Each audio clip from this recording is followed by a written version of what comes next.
And what we do is basically we discuss certain important health factors that some men either bypass or ignore altogether. And this is actually going to include a lot of aspects concerning cardiac issues as well as diabetes. You talk about, you said, bring your fathers, your brothers, your grandfathers, and Right.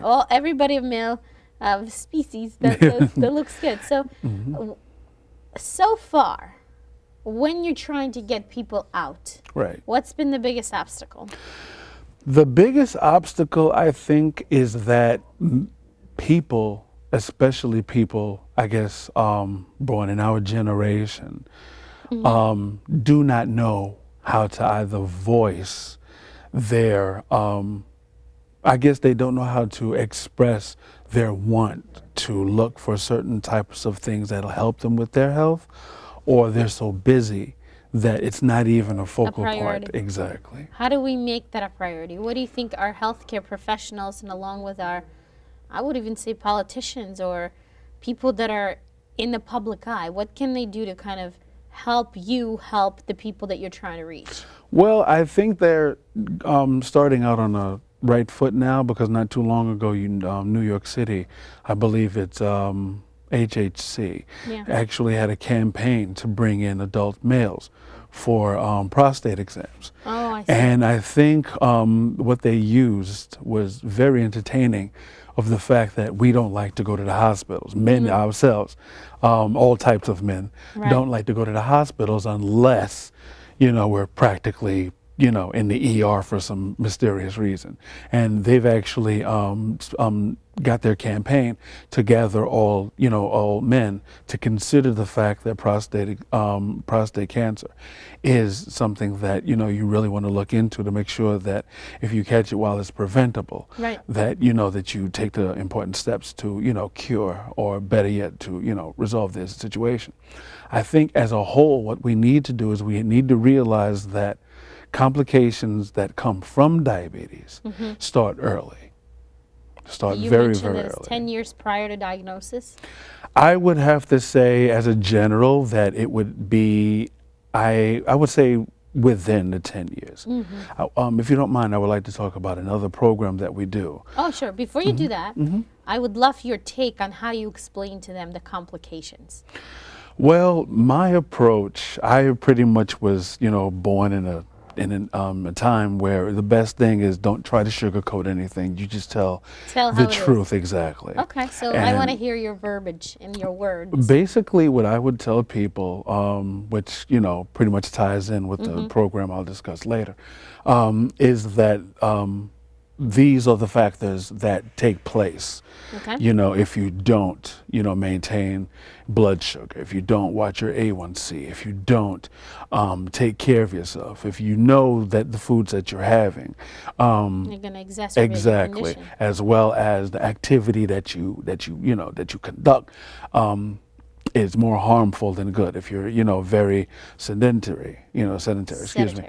and you're very immobile, like many of us, and unfortunately many of our children are right now. Correct. And basically, I show them the graphics, I show them the images. You show them the pictures? Yes, I do.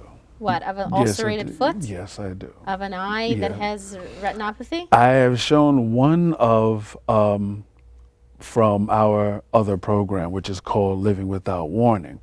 When I had done a presentation, I'm basically the main speaker, and I'll get to that in a minute. But basically, as being a main speaker, when I get to the area, when I get to the point of discussing complications, Right. what I do is that I give them a long list of some of the complications that have been, documented.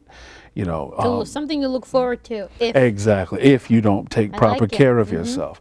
And, it's amazing, because it is, like a mini horror show, but it's the truth.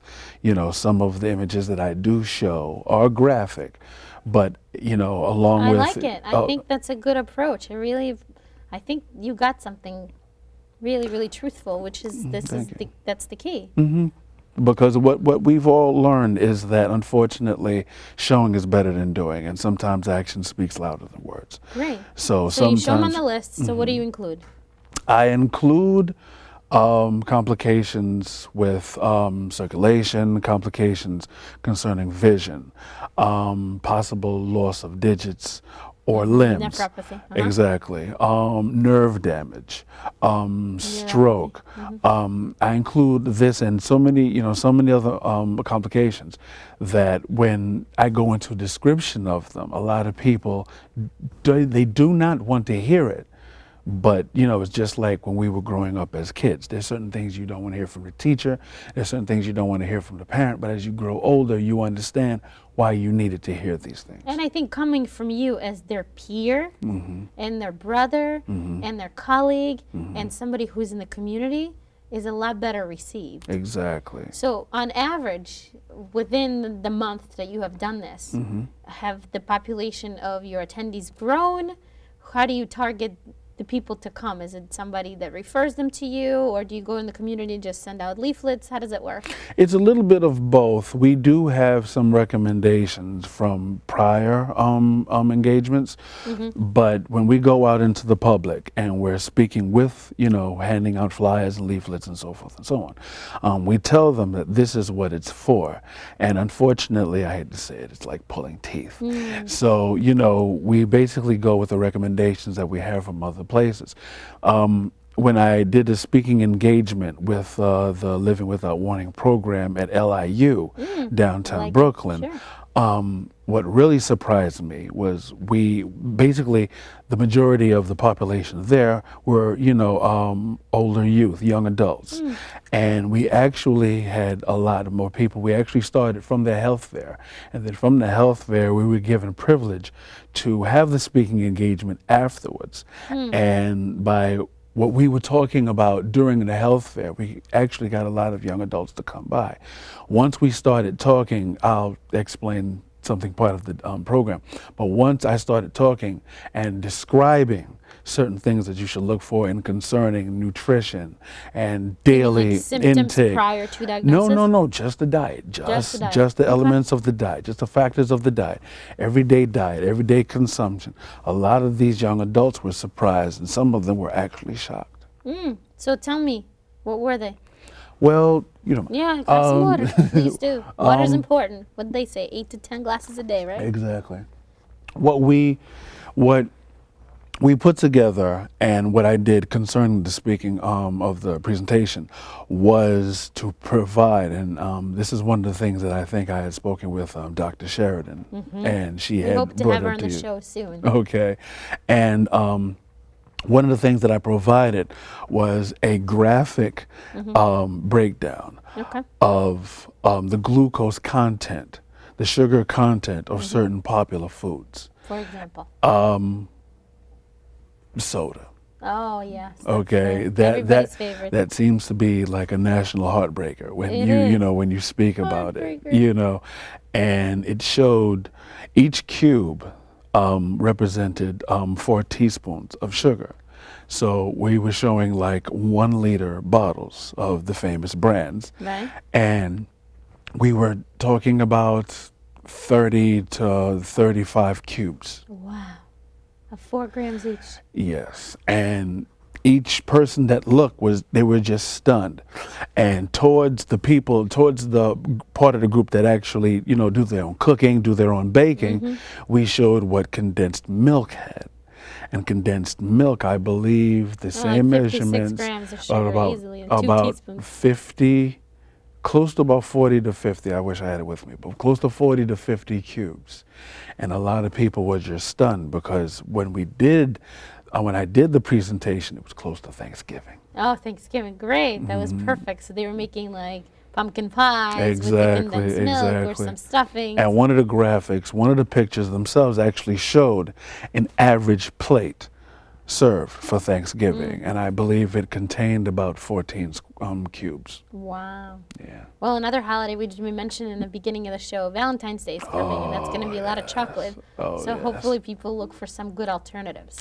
Well, actually, there are plenty of good alternatives concerning chocolate. Oh. For instance, there have been so many recent reports about dark chocolate, and it's very good because the cocoa bean content Is a lot higher is a grade, I lot think. more higher than the sugar content itself. The actual, let's see if I can pronounce it. Well, the cocoa bean has itself antioxidants Right, very that good can antioxidant. actually help the system. That doesn't mean that you run and pick up as many boxes of lint as possible. No. But, as well Yeah, as everything, you have to, kind of square away and, measure how much you have and everything. I think just a little taste. Sometimes it'll go a long way if you're not too hungry. If you're hungry, there's a host of other things that occur. And you just Exactly. choose things that are probably not the best for you, just maybe what's in front of you. Exactly. But I'd love to go back to the discussion, the without warrant, Right. It's called Living Without Warning. warning. Okay, what it basically is, it's a workshop, and the full discussion is actually about pre-diabetes. Oh, good. When I was diagnosed, there was no such thing as pre-diabetes. It was either hypoglycemia or hyperglycemia. And unfortunately, a lot of doctors were so busy in their, daily routine or whatever the case is, they gave you the most brief description of each ailment. But the majority of them did not tell you that it led to a full-term diabetes. So I designed this workshop, and what basically it does is that, like I described to you before, it's, what you see is what you get. It's, what you see, what you get approach concerning the development of pre-diabetes and leading into full diabetes. So let's talk about those symptoms that are leading to diabetes. So let's say you're in pre-diabetic stage. You're noticing something's different about your body. Maybe you go to like a routine checkup, something, just a sore throat. And then all of a sudden, doctor starts asking you, have you experienced X? What are the things that you may potentially experience by having pre-diabetic state? Including both hyper and hypoglycemia, I would say with hypoglycemia, sometimes it can be dizziness. It can be thirst. It can be shakiness, severe neurological responses. It could be vision blurring. It could be, it could be everything, including your breathing. It could be sweating. It could be, as well as with hyperglycemia, it could be severe hunger. It could be what we call a sweet tooth, but not like a regular sweet tooth. No, like you really need it. Exactly. But I had a really good health professional who gave me this good analogy. Says if you think of hypo and hyper, and you kind of put them together, one versus another, they're really similar. The frightening thing about it is that with diabetics, we live on a tightrope. Tightrope. No, We I don't. we live on a tightrope. The same way as you go to the circus and you see the tightrope walkers with the with the stick trying to balance. Oh, That's yeah, that exactly one, the high rope. exactly. That's exactly how diabetics have that to analogy. have to actually kind of move their diet, how to watch their intake, how to watch. I mean, it's not a thing whereas you go and count calories. People think that the diet that a diabetic has to go on is that you have to count calories. No, what you have to do is, number one, you have to watch everything that you eat, literally. Like you have to read the content of what you're eating. Okay, know how much, because everybody's and here is there a myth that if you don't mind for me to debunk right now, Go. is that you can eat sugar as a diabetic, you just can't overdose on sugar. Interesting. What What do you mean by that? what I mean is that you can have everybody's individual. Okay, Right. everybody has their own individual metabolisms. Everybody has their own individual intake. So you can have sugar, okay, but you have to watch how much sugar, and more importantly, you have to watch what types of sugar that you put in at a given time. I like when people say you have to watch. One of the great advices I was given, what is the reason? Where do you watch it from? What is the key factor that you need to do in order to know what's happening? When you're, say, hypothetically, a lot of people, unfortunately, nowadays, they eat out. Right? Okay, they go to restaurants, diners, and so forth and so on. if you know a certain food has a certain taste, a certain glucose content, a certain amount of sugars, if you bought it yourself, Right. then Or if you made it yourself. or if you made it yourself, then you would actually have to use that information simply because what you're consuming at another